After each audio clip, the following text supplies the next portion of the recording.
Warriors, to the gladiator's den. Today I will be discussing who in the UFC is the GOAT. I'll be talking about 3 different fighters and why it's possible for them to be the GOAT. And then at the end of the video, I will pick the fighter I believe holds the title. Before I go further, I will mention Jon Jones will not be considered as he's overrated and overhyped. Now, the first possibility is Demetrious Johnson. Demetrious Johnson, or Mighty Mouse, holds a respectable career record of 31 wins, 4 losses, and 1 draw. He has held championship titles in multiple organizations, including the UFC flyweight title, where he defended it 11 times.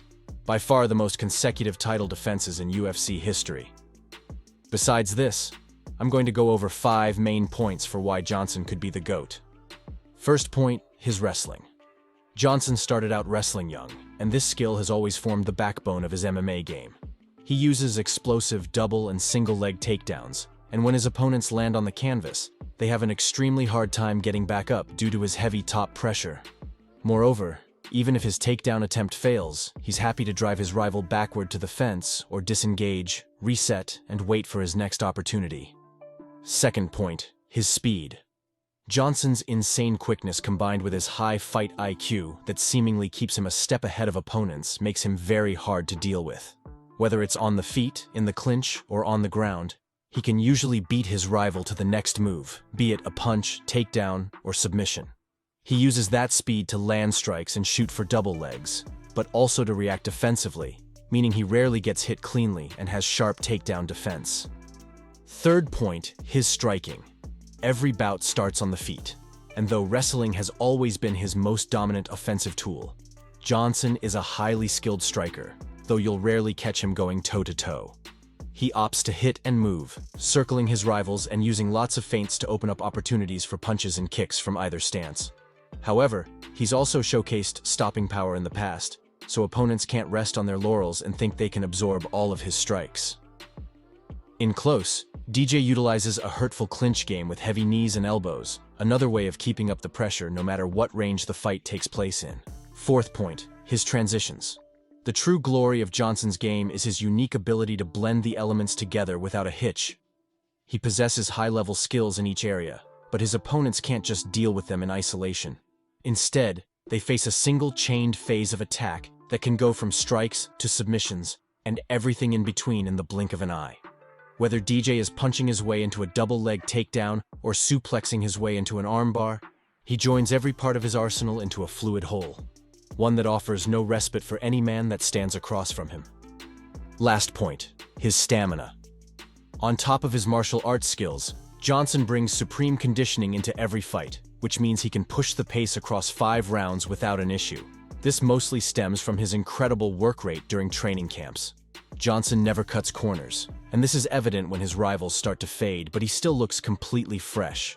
With fatigue slowing his opponents down, he maintains his quick reactions and killer instinct.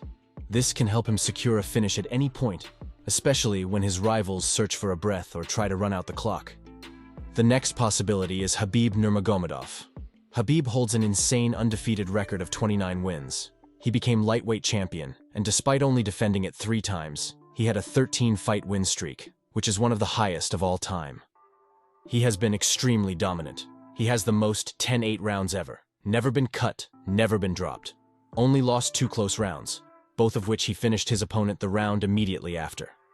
You know, Khabib's resume in the UFC is so flawless that people bring up him having a 30-27 score across all 3 judges' scorecards against pre-USADA Tibau, as well as having a 50-43 score against Iaquinta as flaws in his resume. Another point, for many fighters, fighting is a drug they can't seem to live without.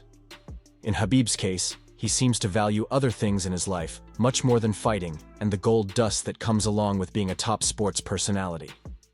We have seen many fighters go out on their own shield in combat sport, exiting as pale shadows of their former dominant selves. Take for example Fedor Emelianenko, or Anderson Silva, who continued to fight well after their prime. Even Mike Tyson and Roy Jones Jr., well into their 50s, still competing. To be able to retire at the top of the MMA world, as an undisputed champion and the best fighter in the sport, is an understated achievement. It puts an exclamation mark on his greatness. The last possibility could be Georges St. Pierre. George holds an impressive record of 26 wins and 2 losses. He has a 13-fight win streak and became welterweight champion to defend it 10 times before he took a 3-year layoff because the UFC wasn't doing anything about athletes on PEDs, to then win the middleweight belt so that he could retire. George is the true definition of mixed martial artist. Practicing Kyokushin karate from age 7, GSP also took up boxing, wrestling, and Brazilian jiu-jitsu in his adolescence. In doing so, he mastered all areas of hand-to-hand combat, becoming both a deadly striker and a devastating grappler in quick time. Not only is GSP one of the most complete fighters in the history of MMA, he has the fight IQ to alter his style for any opponent. As a master on the feet and on the ground, GSP frequently changed it up on his foes to hit them in their weakest areas as combatants. With all of this, he dominated his division for nearly 6 years, and after a controversial win over Johnny Hendricks, GSP's final fight against English striker Michael Bisping, he used his exceptional wrestling to ground the count and cut him off at the knee. There's much more I could say about him, but I know all of you want me to get to who the GOAT is. The fighter who I believe deserves the title GOAT is Khabib Nurmagomedov. Now, before I go further, I will mention this decision was difficult, and these 3 fighters should be praised and considered the GOAT. But if I had to choose one, it would be Khabib. I know this decision may seem controversial, but the thing is, even though he may not have achieved what the other 2 fighters did, he retired on top. He retired when he could have easily gone on longer. He didn't retire because he physically couldn't keep fighting. He did it because he made a promise to his mother, and that is admirable. Before I end the video, I will mention my email is under the About section of my channel if you have any questions. That's all for now in the Gladiator's Den. Get after it, warriors.